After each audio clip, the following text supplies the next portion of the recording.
A study published in this week's Laterality issue, Body Asymmetries, Brain and Cognition found that people with lower slender faces are 25% more likely to be left-handed. Researchers at the University of Washington School of Dentistry made the discovery after 3 surveys separated from more than 13,000 people. Left-handed people are somewhat rare, accounting for only 10% of the population. Even more interesting, the relationship of left-handed people to right-handed people 10/90 has not changed in more than 5,000 years.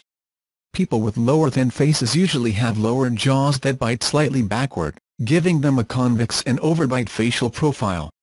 Thin jaws are also associated with an increased risk of tuberculosis, an infectious disease that affects the lungs and may be asymptomatic. 1/3 of the world's population is believed to have tuberculosis, with 9.6 million cases reported in 2014. More than 95% of TB deaths occur in developing countries. Nearly 2,000 years ago, a Greek physician was the first to identify thin jaws as a marker for TB susceptibility, and proved to be a correct. Professor at the University of Washington's Dentistry and adjunct professor of epidemiology Philippe Hajol. 20th-century studies confirmed their clinical observations, as fine facial features were recognized as an aspect of a thin physique of a person susceptible to tuberculosis.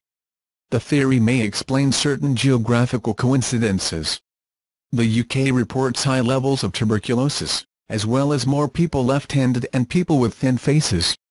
However, 19th-century Eskimo populations that had robust faces and are depicted in the work of art as dexterous were usually resistant to tuberculosis. In a world dominated by a crisis of obesity and right-handers, ectomorphs may be different in their desires.